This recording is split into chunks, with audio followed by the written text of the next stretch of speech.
with revenue rising 16% on a year-on-year basis, driven by healthy patient volumes and strong growth in its specialty and diagnostics business, along with the 𝐿 wellness segments. The company also indicated an improvement in margins supported by richer test mix and better operational efficiency. Stock is soaring about 2.75% in trade as we speak, so looking good for Metropolis as well. So these are some of the high flyers.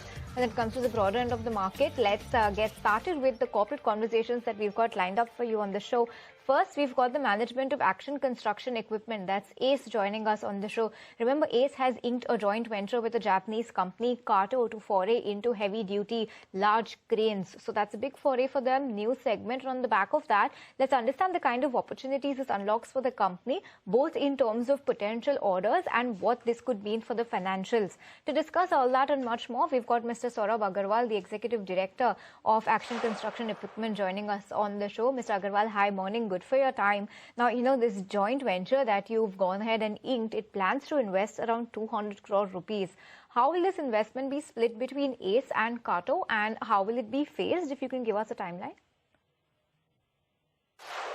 The total investments in the joint venture are going to the tune of up to 200 crores. And it is a 50-50 joint venture between 𝐴𝐶 and 𝐶𝐲. So obviously, half of it will be coming from 𝐶𝐲 and half of it will be coming from 𝐴𝐶. And the investments are going to be in place from day one. Understood. And Mr. Agarwal, let's talk about your overall project. What is the timeline for that? When do you expect the first commercial production to begin by? And when should the joint venture generate its first revenue? How do you see this revenue scaling over the next few years? Bunch of questions, but appreciate if you could answer all of them.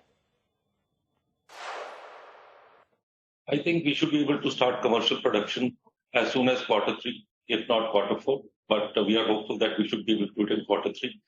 And going forward, I think in the short to medium term, over the next 2 years, 3 years horizon, the JV should be able to reach a 300 to 400 crore revenue target. That is what we have planned for, and it looks like that we should be able to achieve that. Understood. And that sounds good. Mr. Agarwal, what will your go-to-market strategy be when it comes to this joint venture? Will the initial focus be on India? Will it be on international exports? And other than that, which international geographies are you going to be targeting? See, obviously, the initial focus of the joint venture for the first 1.5 to 2 years would be more towards domestic, more towards Indian market. But eventually, it will expand outside India to the global markets. Because, what 𝐶𝐲 brings on the table is global technology, engineering expertise, processes. And what 𝐴𝐶 is bringing on the table is manufacturing capabilities, operational capabilities, strong supply chain ecosystem, and cost efficiency. So this could create a powerhouse for bigger cranes within the country, with a very good potential of exporting these machines out of the country. In India, we are looking forward that the 𝐴𝐶 network would totally be involved in distributing these cranes domestically. And the 𝐶𝐲 network, the global network, will be used for distributing these cranes outside India.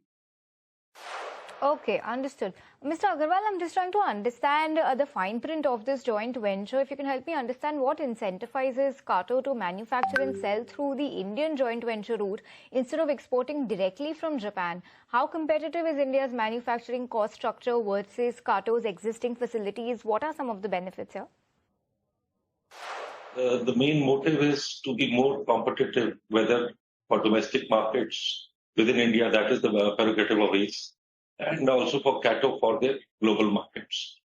And by producing in India with using global technology, a lot of cost efficiencies are going to kick in, which will allow 𝐶𝐲 to become more dominant as compared, going forward into the future. And it will also provide us a big edge in India with Japanese technology with respect to our endeavor to, trying to dominate the bigger crane, bigger capacity market within the country. Okay. And Mr. Agarwal, let's talk about your competition. Who are your key competitors in India and globally? And the reason I ask you this is because we have this proposed anti-dumping duty on imported heavy cranes. That's at play. Could this create a structural advantage for the joint venture versus your global peers? How would the positioning be then? Domestically and even in a lot of global markets, the Chinese have been flooding the market with very competitive products in the last 7, 8 years, 10 years.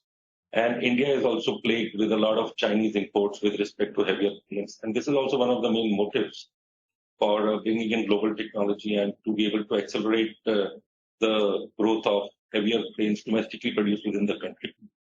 And yes, there has been a anti-dumping investigation within the country with respect to heavy cranes, crawler cranes and truck cranes. And a very favorable order was released by the Ministry of Commerce through DGTR, which is responsible for, recommending anti-dumping duties. So anti-dumping duties were recommended. But so far, they have not been implemented or notified by the Finance Ministry. That is the current status as of. Okay, understood. That puts a lot into perspective.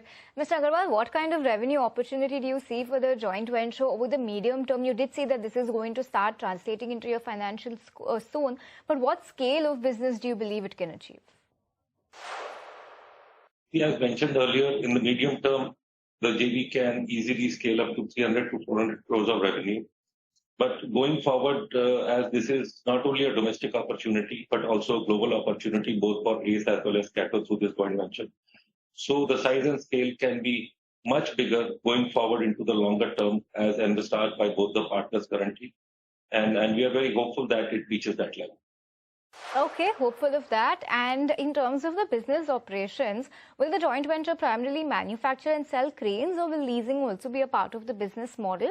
And how should we think about revenue recognition, margins, profitability under this model?